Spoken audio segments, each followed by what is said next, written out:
गुजरात विधानसभा चुनाव से पहले सभी सियासी दलों के सियासी सूरमा एक्शन मोड में आ चुके हैं। आलम यह है कि कल तक वीरान रहने वाली सूबे की गलियां अब नेताओं की आमद से गुलजार हो रही है। सूबे की वीरान गलियों में अब नेताओं की आमद दर्ज कराने की होड़ मची है। बीते दिनों पीएम मोदी भी मुख्तलिफ जिलों का दौरा कर लोगों से बड़े बड़े वादे करके आए हैं। कांग्रेस की भारत जोड़ो यात्रा तो जारी है ही। अब इस यात्रा से गुजरात को कांग्रेस जीतने में सफल हो पाती है या नहीं, इस पर सभी की निगाहें टिकी रहेगी। लेकिन उससे पहले जरा अगर आम आदमी पार्टी की स्थिति पर बात कर ले तो पिछले कुछ दिनों से आप संयोजक अरविंद केजरीवाल की सियासी मोर्चे पर सक्रियता अपने चरम पर पहुंच चुकी है। सीएम केजरीवाल एक्शन मोड में आ चुके हैं, लेकिन लगता है कि सूबे की जनता को उनका यह एक्शन मोड तनिक भी रास नहीं आ रहा है। शायद इसलिए आज जब वो गुजरात के नवसारी पहुंचे तो काले झंडों से उनका इस्तकबाल किया गया।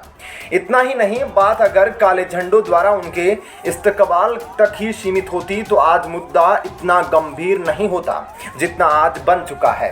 बता दें कि जब अरविंद केजरीवाल का काफिला जा रहा था तो सड़कों पर मौजूद लोगों ने मोदी मोदी के नारे लगाने से गुरेज नहीं किया। लोगों द्वारा लगाए गए मोदी मोदी के नारे इस बात का प्रमाण है कि अब आगामी विधानसभा चुनाव में सूबे की जनता एक बार फिर से बीजेपी का खैर मकदम करने के लिए तैयार हो चुकी है। ध्यान रहे कि इससे पहले भी आप संयोजक कई बार गुजरात में अपनी आमद दर्ज करवा चुके हैं, लेकिन ऐसा वाकया उसके साथ कभी नहीं घटा था। लेकिन आज जैसा उनके साथ हुआ है उससे तो एक बात साफ हो चुकी है कि आगामी दिनों में सूबे की सियासी राह आप संयोजक के लिए आसान नहीं रहने वाली है। हालांकि अभी तक इस पूरे वाकये पर आपकी तरफ से कोई प्रतिक्रिया सामने नहीं आई है। अब ऐसी स्थिति में उक्त प्रकरण पर आप नेताओं के क्या रिएक्शन रहते हैं, इस पर सभी की निगाहें टिकी रहेगी। मालूम हो कि गुजरात विधानसभा चुनाव के लिए आप संयोजक एक्शन मोड में हैं। उन्होंने खुद सूबे की जनता से सीएम फेस के लिए सुझाव मांगे हैं।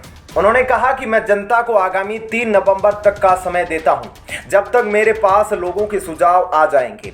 इसके बाद मैं जनता द्वारा सुझाए गए सीएम फेस की घोषणा आगामी 4 नवंबर को कर दूंगा। बता दें कि अभी तक गुजरात विधानसभा चुनाव का ऐलान नहीं किया गया है, जिसे लेकर कांग्रेस सहित अन्य विपक्षी दल बीजेपी पर हमलावर हो चुके हैं। विपक्षियों का कहना है कि बीजेपी जानबूझकर चुनाव की तारीखों का ऐलान करने से लेटलतीफी कर रही है।